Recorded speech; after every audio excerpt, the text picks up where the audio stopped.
And welcome everyone to the US Web Design System monthly call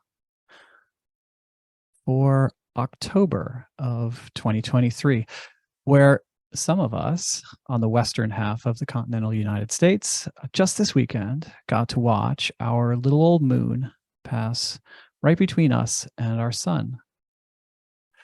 And through some kind of cosmic coincidence, even though about 450 moons could fit across the diameter of the sun, to us, they look almost exactly the same size. And one can pretty much perfectly conceal the other, just as your thumb can cover up a mountain every once in a while. And just as we see the USWDS logo fading from yellow to black and back again. And of course, we're not too far away from Halloween, shown here with the pumpkin-y orange USWDS logo. Slide 2. My name is Dan Williams, he, him, and I'm the USWDS product lead. And here on screen is my avatar, dark hair, blue sweater, collared shirt.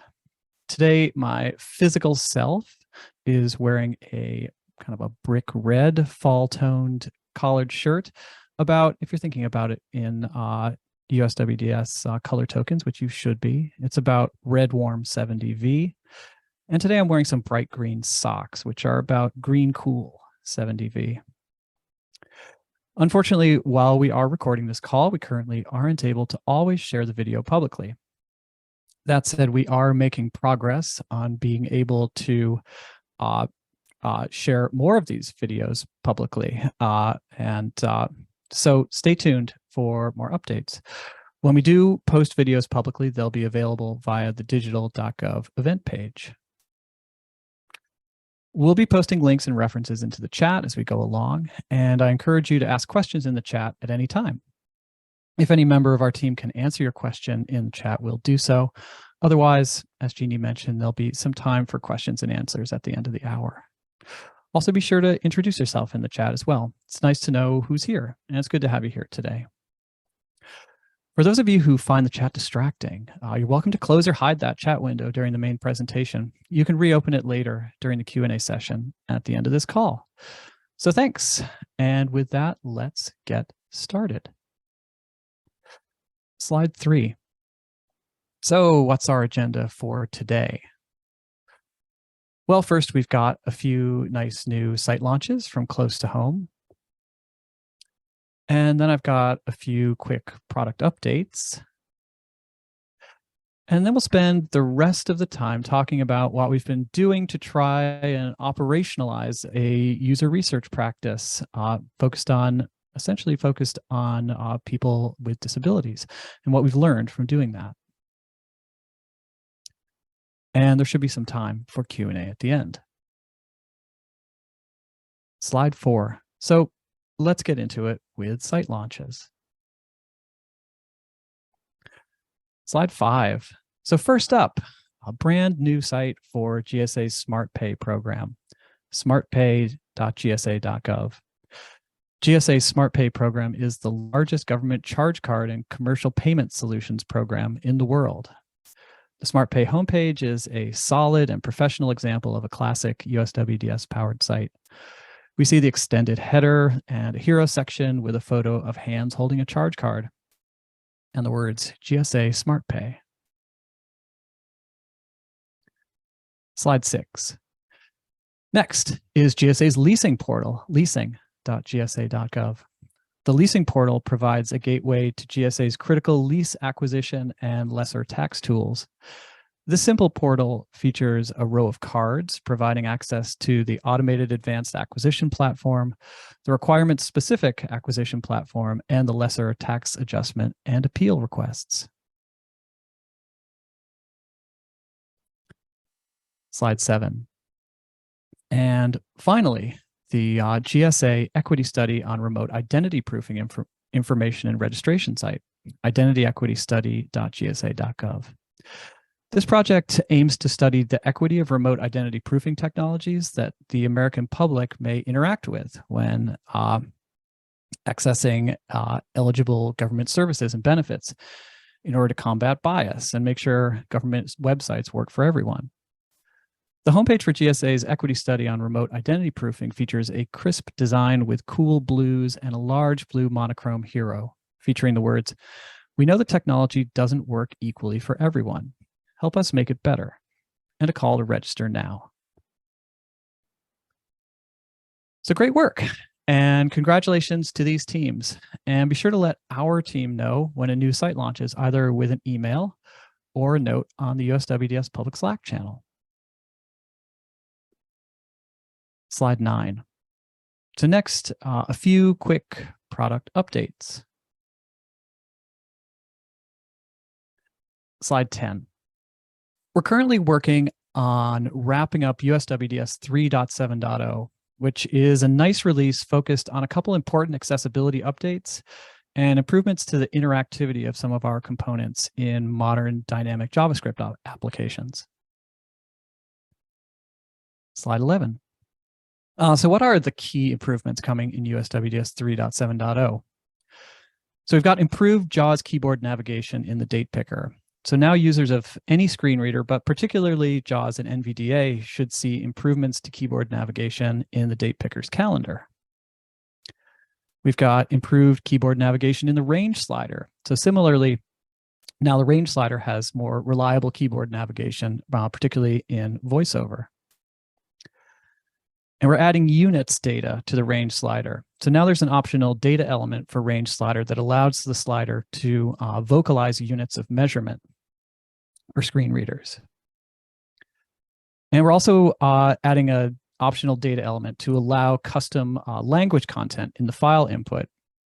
This optional data element you can use in the file input component to allow it to support multiple languages. You can pass translations of file inputs UI into the component. We're also improving the teardown of modal in dynamic applications. So now you should be able to use multiple instances of modal like in an application in frameworks like React, Angular, and Vue without sort of buggy inits and teardowns. And we're improving the banner initialization. We improved the initialization of banner so it no longer depends on accordion to start up properly. So if you're using USWDS in sort of a dynamic web application, you should see some good improvements coming in 3.7.0. We'll also be adding the X social media icon. We'll be adding that X icon to our package so teams that are updating their social media icons can do so more easily.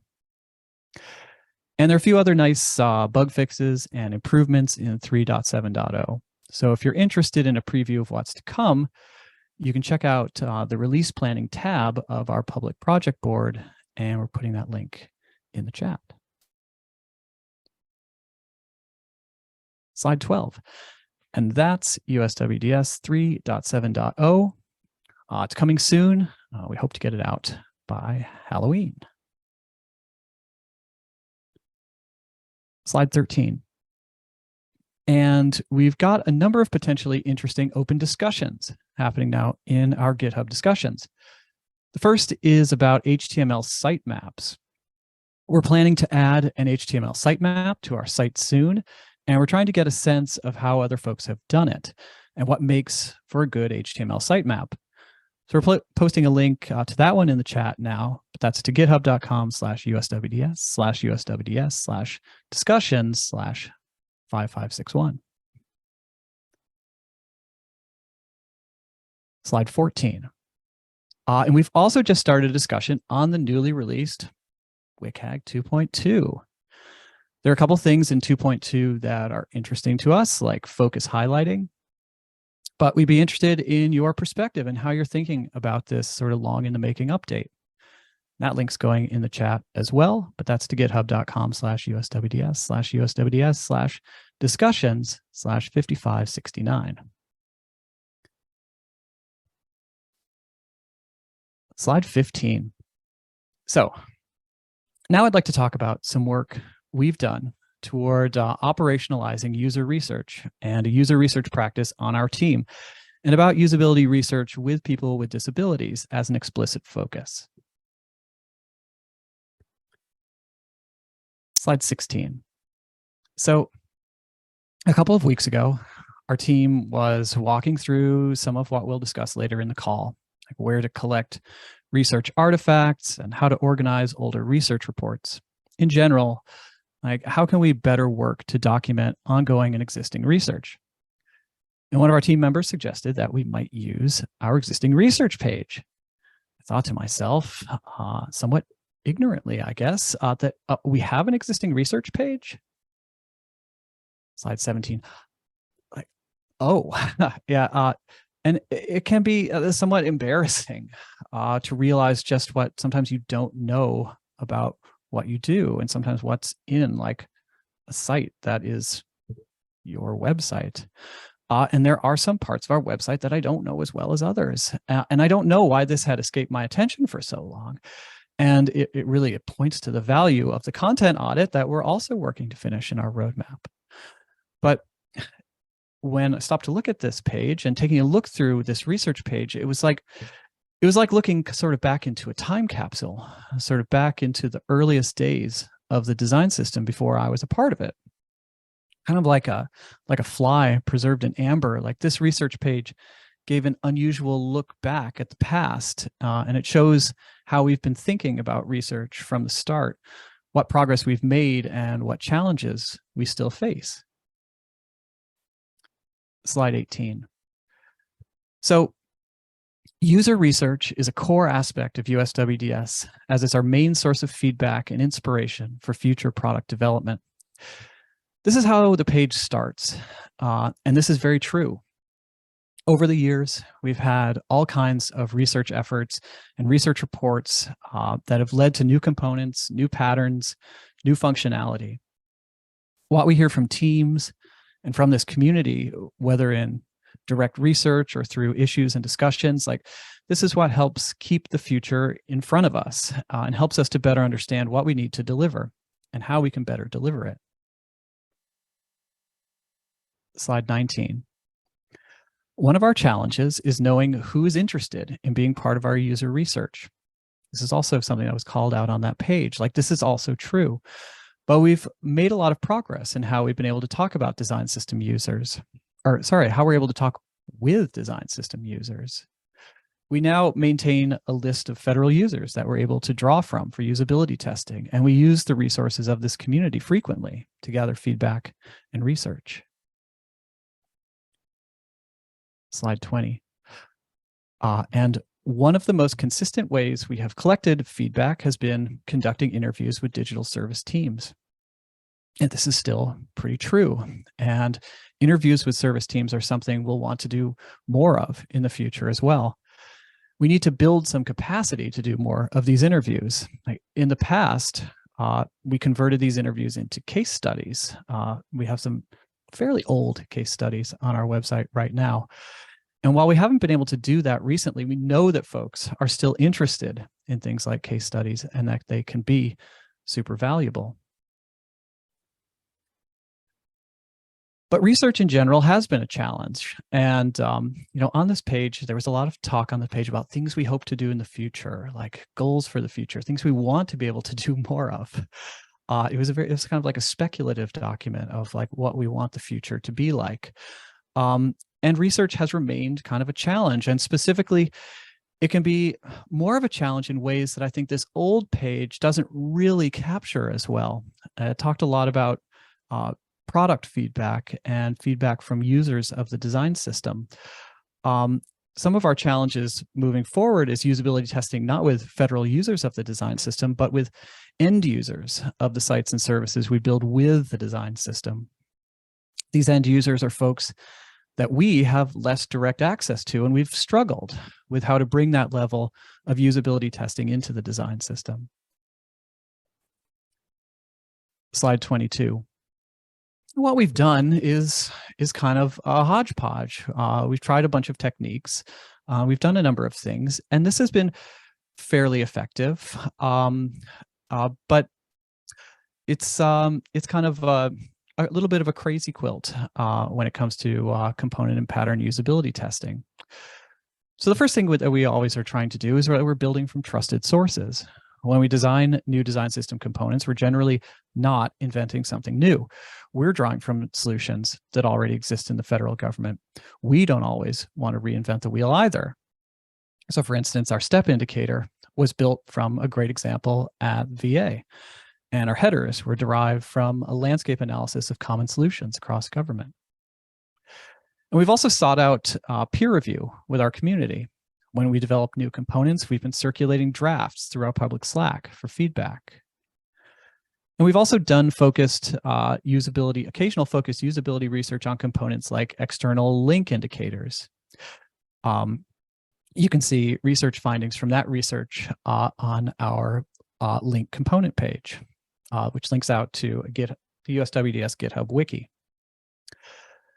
And lately, before we released our last batch of components, we performed user acceptance testing before launch.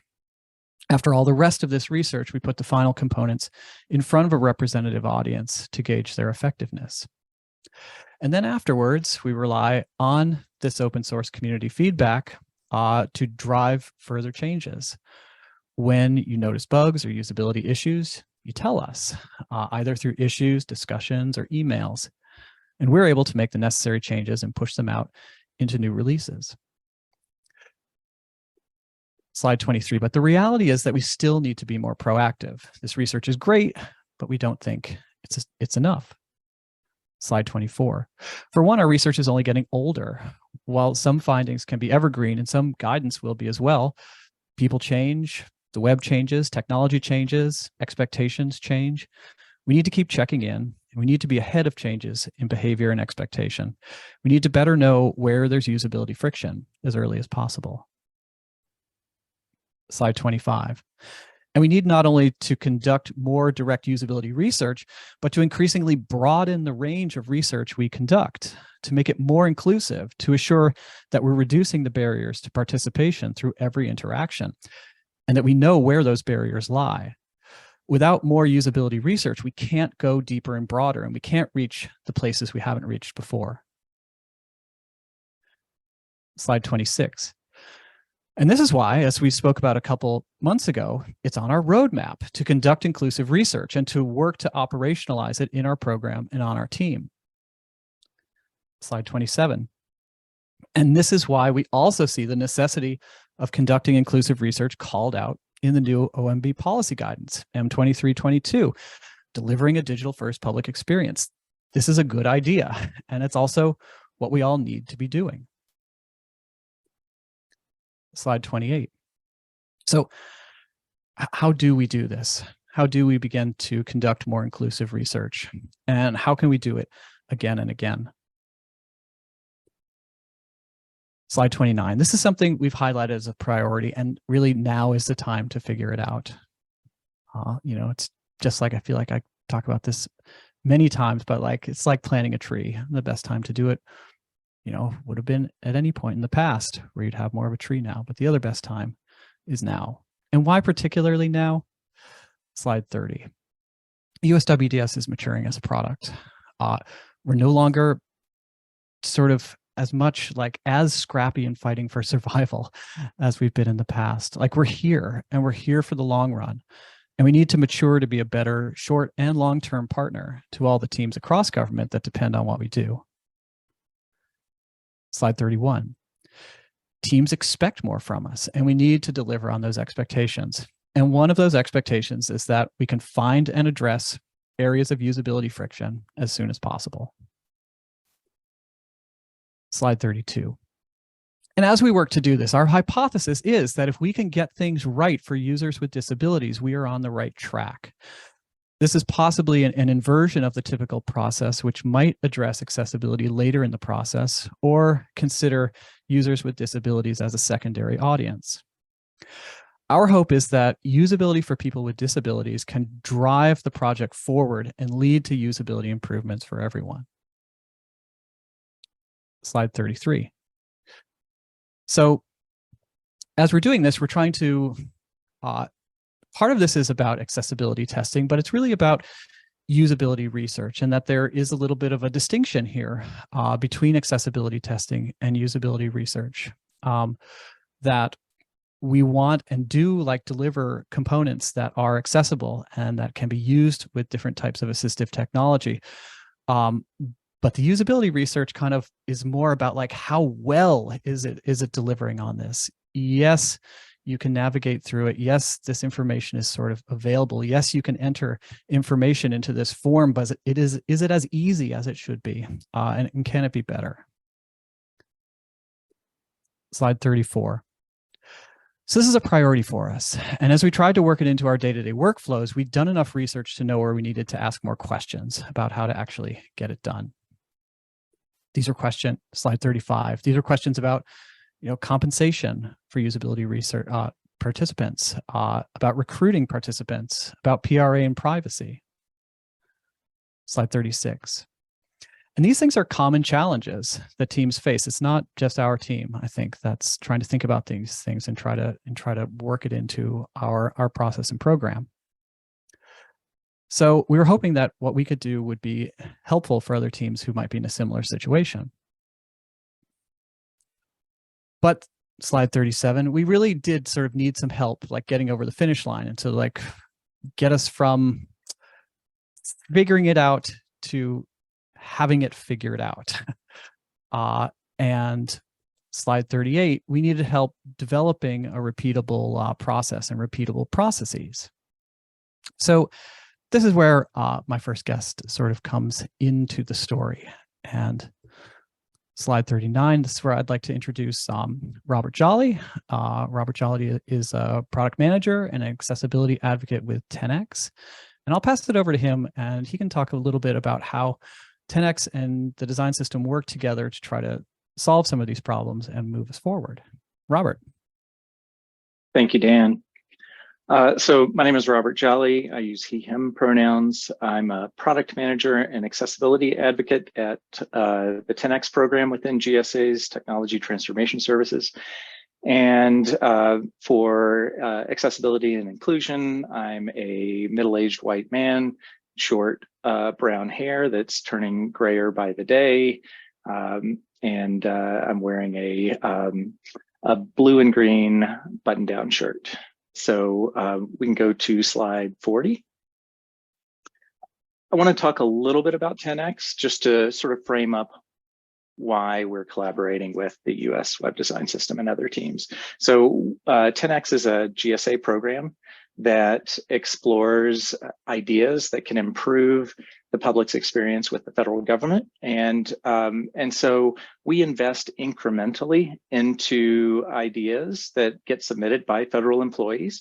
And so, we go through phases, and each phase we're trying to learn a thing or do a thing and not overcommit to a problem if it's not actually a problem or if it's the wrong problem to focus on. So if we go to slide 41, that brings us to our project at hand at 10X that I'm working on with some colleagues, and it's called Enabling Government Research Operations. And we're in phase 3 of the 10X process. So we have validated the problem itself being an issue, right? We really have a need across government to sort of support these research efforts that Dan was talking about. And we've explored with other teams at different agencies, what are they struggling with? And so we've learned a few things. Slide 42.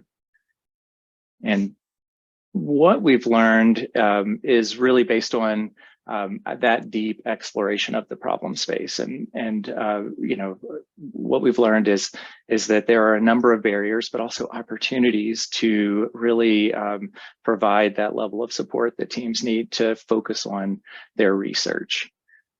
Slide 43. So this slide has an illustration of, and it's a linear kind of illustration of a research cycle for teams doing research with the public. So at the start of the research cycle, you have a team that creates a research plan and goes through a number of steps, like getting compensation justification for their research participants, and finding and screening participants, then managing those participants, and gathering consent and scheduling sessions, and maybe even going back to earlier steps in the process. So that's all the steps sort of before a team can actually conduct that research. So the research team's work starts with designing prototypes, creating guides, conducting the research sessions, and providing analysis and synthesis of those research findings, and creating artifacts, and then feeding them back into what that team is doing, right? And having some knowledge management aspect of that. So we really wanted to break out like what those steps were, so that we could figure out where there is a need for teams to have support. And slide 44 has a different illustration. It's of some of the same components, but it's those operational steps that must be completed before a single research session can occur. And that's, creating the research plan, like what are we doing? What are we trying to learn?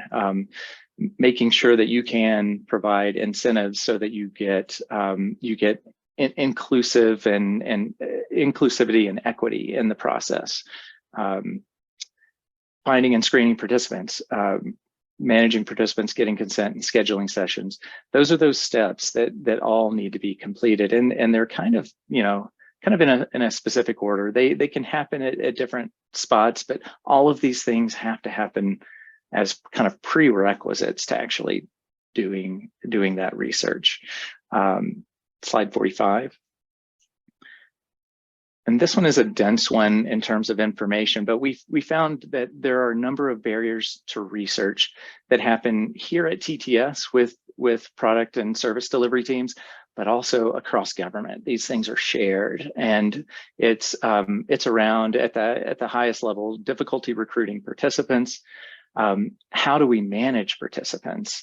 What can we offer in terms of compensation or incentives so that we get full participation from folks, especially those that are underrepresented or have other barriers to access? And then the scheduling and logistics. It's a manual and time-consuming effort, and there are also tooling issues. Even across teams at TTS may use different tools that are available to them or not available to them, right? So we found these as barriers to research, but it's also opportunities for places for our team at 10X to explore and work with TTS teams to see, like, how can we figure out this operational aspect of research. Slide 46. And the bottom line is it just takes a lot of time and effort to do research with the public. It can take weeks and months to prepare for doing research, and that timeline's often out of sync with projects and product development schedules. A lot of times teams need to know something soon, and getting the approvals and the processes completed to be able to connect with the public just don't match up. Slide 47. So the big heart of the problem is often teams don't do the research or do extra work, so they don't need to do that particular type of research.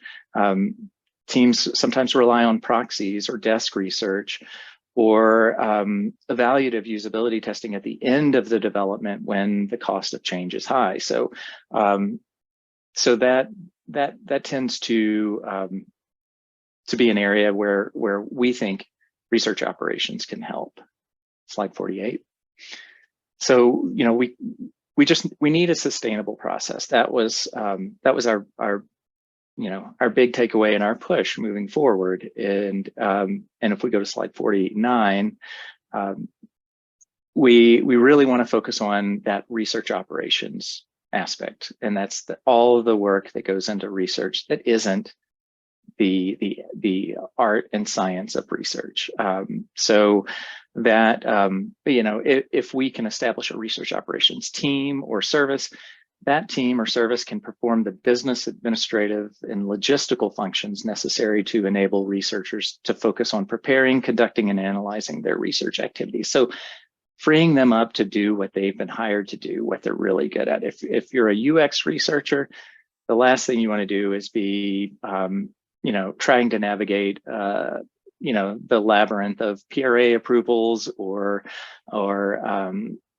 participant tracking spreadsheets and whatnot. So it's really about enabling that research work. And slide 50, thank you. We've got just an updated and more stylized journey map of all of the steps in the research process, where we've highlighted in blue and kind of labeled research operations being those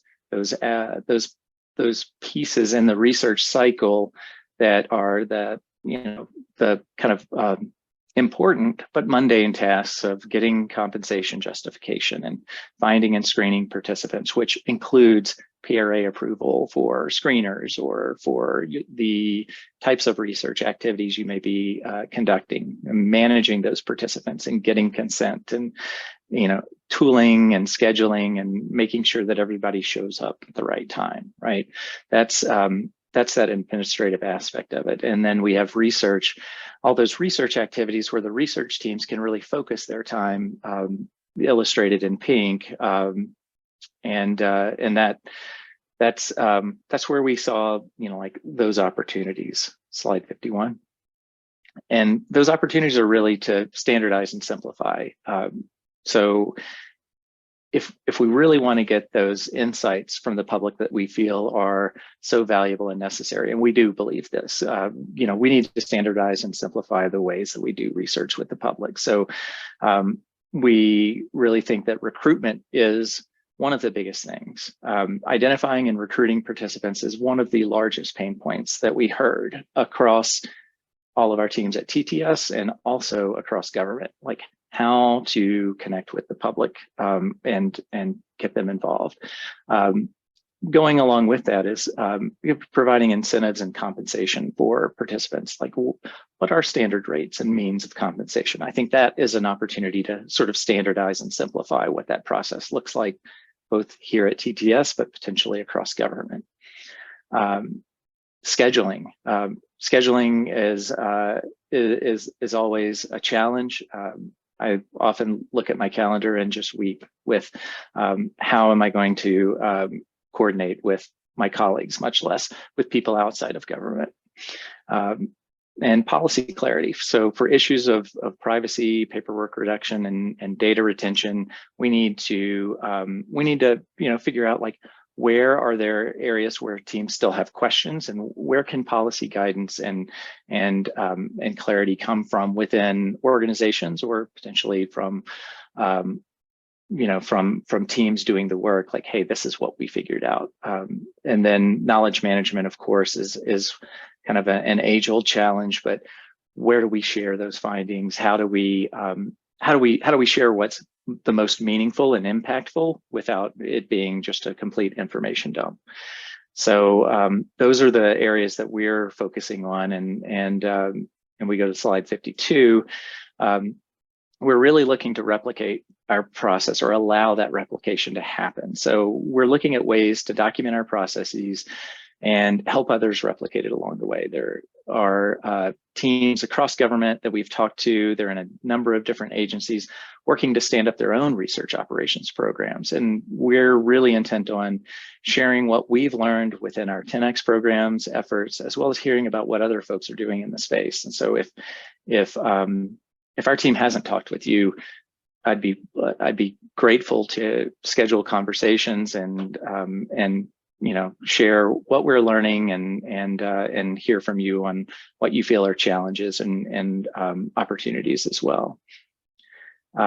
Slide 53, we want to talk a little bit about complementing existing work. So, just because it's hard and a lot of teams sort of have avoided research doesn't mean that it's not happening. It is happening. Teams at TTS and other groups across government aren't waiting for a finalized, fully baked research operations service. to take on these administrative tasks and make it easy to connect with the public. They're doing the work. Teams like US Web Design System, vote.gov, USA.gov, those are teams that we're actively trying to support and complement their work with our learnings and understanding and work at 10X. So we want to really figure out the operational aspects of in-flight research teams' work and come up with a sustainable structure for research at TTS. And slide 54, the big question we have is, could this be a service? Could this be a service for technology transformation services at GSA? Could it be a government-wide service? We think there are possibilities there. And really, this incremental funding model of 10X will help us, sort of explore those spaces in a way that doesn't cause us to bite off more than we can chew. And slide 55, our future state, our end goal is that we have one research operation team that supports multiple research teams with everything that they need to just focus on connecting with the public and learning from them and incorporating that feedback into the work. So, that's our goal. That's our goal for research operations at 10X, but also, potentially, is there something wider there that GSA could provide? Slide 56, this is my call to you all. If, this started out, our project on enabling government research operations started out as an idea that was submitted by a federal employee at a different agency. And so we're really excited about the ideas that folks have. So if you have an idea for 10X, you can submit your ideas at 10x.gsa.gov. And if we go to slide 57, ultimately what we want to do is support the people who use what we build. We want to support the public. And so, we really feel like the public and in particular around accessibility, the sole arbiters of accessibility and usability are people that use assistive technologies or that have needs that we may not be bringing to bear in our work directly. So Jacqueline's going to talk a little bit more about how the US Web Design System team is helping that to take shape in their research efforts. So thank you. Yeah, this is Dan again. And thank you, Robert. Like, what we've been trying to do is take a lot of the things that Robert's been talking about as what 10X is learning about research ops and directly apply that to our own sort of ops operation, which we don't really have one. We have like just a couple people, but Jacqueline, as we'll say in a sec, will be sort of talking about like what we've taken from that to apply it to what we're doing, and then what we've learned from doing it. So with that, slide 58, I'd like to introduce Jacline Contrino, and I'll let her take it away. Thank you. All right, cool. Thanks, Dan. Hi, everyone. This is Jacqueline, she, her. I'm a white woman with brown, wavy shoulder-length hair, wearing a black blouse, and I'm the UX researcher and contractor on the core USWDS team. So in this section, let's talk about our most recent round of usability testing with participants with disabilities. So how did we approach it, what we do, and what did we learn? And apologies, I might speak a little quickly. Just to catch up with time, but slide 59. So first, some quick background. Not only were we wanting to test drive the process of how we operationalize user research or usability research, we also wanted to assess how a few of our components perform for people with visual impairments who use assistive technology. But how did we decide which components to test? Slide 60. Well, we decided to build off the work of our inclusive interactions team from late 2022 and early 2023. So they conducted user acceptance testing on many of our components and uncovered some usability and accessibility issues. So we tested the same components again using the same fictional scenario and prototype with a few functionality updates for some components based on that team's findings. We wanted to learn how the updates made since the last round of testing affected component performance. Also, how do the unchanged components perform? And most importantly, what improvements are still needed?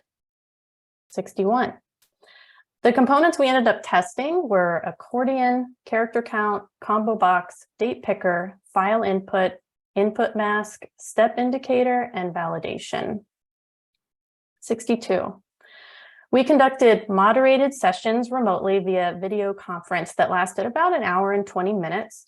And we started the sessions with semi-structured interviews to ask about their experiences using websites, and then moved into observing participants interacting with a semi-functional prototype and asked them to think out loud. We were interested in seeing if they experienced any friction. Friction could mean anything from anytime the participant was confused, anytime they could not find or had trouble interacting with a component, anytime the component did not behave the way they expected it to, etc. So of course, we also took note of any positive interactions, and we really just took note of anything that stood out. Slide 63. So we tested with 5 people with visual impairments. 3 described themselves as blind and 2 with some vision. 3 people used screen readers. 1 person used a combination of a screen reader and screen magnification software, and 1 person used only screen magnification. There was some good variety in assistive technology software used, as well as proficiency levels, with some participants being relatively new to it, using it for just a couple of years, to seasoned experts who'd been using the technology for 20+ years. 64. To recruit participants, we reached out to our partner community organization that works with this community. We sent them a sign-up form, and anyone who was interested signed up to be considered for testing. And we were able to reach out and schedule participants from there. 65. It's important to note that our sign-up form did not ask any screener questions, since doing so would trigger the need to obtain PRA approval. We only asked for emails, names, and the referring organization. We are securely storing testers' information in a locked down spreadsheet in our Google Drive that only 5 core team members have access to. And we consulted with our privacy officer with the help of Robert to see that our procedure for storing personally identifiable information, or PII, was not running afoul of the Privacy Act. And this was the approved procedure for us as a GSA agency. 66. Finally, I want to mention that we compensated participants $100 for their time through virtual gift cards emailed to them. We obtained approval to do this through the GSA micro purchase program, which took a couple of months from application to final approval. 67. Okay, so what did we learn? How did the components we were testing perform? So let's dive into the details. 68. So this slide is showing that the most friction experienced by participants centered around about 4 components tested, including combo box, date picker, input mask, and validation. 2 other components tested fairly well with only minor friction, including character count and file input. And 2 components performed well with virtually no friction. Those included the accordion and step indicator. And even though we weren't testing the banner component or links being styled as buttons, we still received feedback from users about them. So we need more research for those, and more on that later. Also, I want to note that we are not saying that these components with the most friction are failing miserably. So overall, these components are usable, but there are some usability and accessibility issues to keep in mind. Okay, so let's dig into the details. 69. Starting with the components where we saw the most friction for participants. Slide 70. Let's begin with what we found with the input mask component.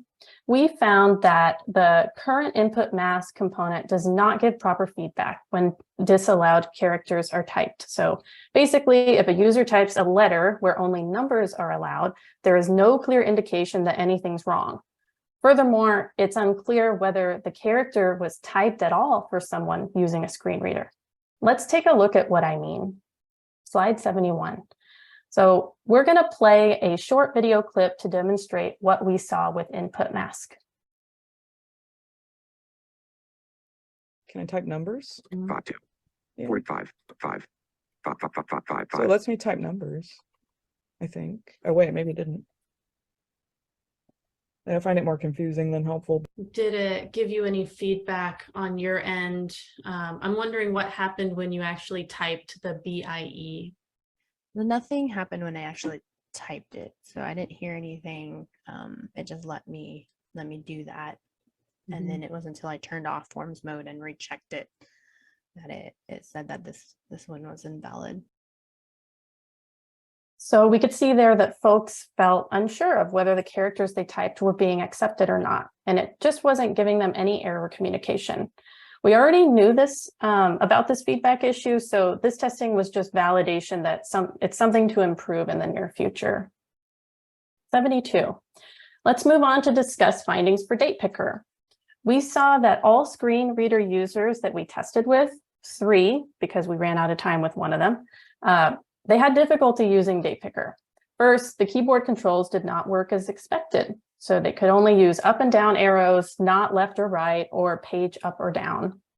And we see an image here of the Date Picker with an available start date and an available end date, and entries where you could manually enter the date, as well as the calendar icon, which would open the Date Picker. But we also learned that there were some issues around formatting and feedback. For example, users weren't sure if the slashes would be entered for them or if they had to type them in. And actually, we also discovered that it'd be beneficial for the slashes to be automatically entered for them. One person had a lot of difficulty typing the slashes and kept making mistakes, leaving him pretty frustrated. Finally, when manually entering the dates, if users entered a disallowed format, there was no feedback given. For example, typing 10/1/2023 instead of the acceptable format of 10/01/2023 would not give an error message to the user. Slide 73. Now let's talk about combo box. So we found that the combo box search function did not match user expectations in this test. So we asked users to select the state of Texas, and I should say that in the image we see here, we have a drop-down menu asking to select your state of residence, and someone has entered T in the input. So whenever people enter that first letter, they expect to be brought to only states beginning with that letter. So in other words, they expect first letter navigation. But the way that the combo box currently functions is to show any word containing the letter T. So for instance, as we see here, Connecticut might show up in your results, leading to some confusion. So yeah, we have Connecticut, District of Columbia. So that really threw people off. Slide 74. Another discovery was it seemed unclear that the X button to the right in the combo box is meant to clear results. So the participant commented that she only saw those in combo boxes where there were multiple selections possible. So she thought it had a deselect function rather than a clear function. A positive note about combo box is that one person really liked that it gives a no results found feedback, which she said she doesn't see that in most combo boxes. Instead, they're usually just left blank. So she really liked that feature. 75. And for the final component where a lot of friction was experienced among our participants, validation. So in this image, we see a validation message saying to sign into your account, do you have a valid email address? So it's like a form check. It's trying to communicate that you'll need a valid email address for this input. And validation was really confusing for nearly all participants as it didn't match their expectations. They don't really expect to see validation information at the top of a form, so wondered what its purpose was. Rather, they expect error messages at the point of need. For example, if you enter your email incorrectly in a field, it shows near that field that it's invalid, or they expect an error message to appear when they try to submit the form. Slide 76. Additionally, the validation check mark wasn't useful or noticeable to participants. The way it works is that when a valid email is entered, a little check mark appears to let people know. But as I said, no one noticed it. It had to be pointed out to all participants. So it seems like it isn't giving meaningful feedback. And that's what the image shows here. It shows a little check mark where it says, do you have a valid email address? And again, just wasn't noticeable to people. Okay, now let's talk about the components where only minor friction was experienced. So slide 78. So we tested file input, and for the most part, this component is usable to folks. We did see some indication that it could be beneficial to offer some kind of instruction on how to choose a file, since some participants struggled with actually choosing and uploading the file. And one user thought it was confusing to have the drag file here or choose from folder contained together within one element, a button, when it might make more sense to separate them into their own elements. And the image shows the file input component here, where it asks you to upload your lesson plan. Slide 79. Okay, let's talk about character count. So overall, it was very well received from participants. They liked how the component offered delayed feedback, which was an enhancement since the last testing round. Before, it would announce how many characters were left immediately after users type a character, which was a bit jarring for people. So we implemented a delay, so the screen reader announces how many characters are left after a short pause in typing.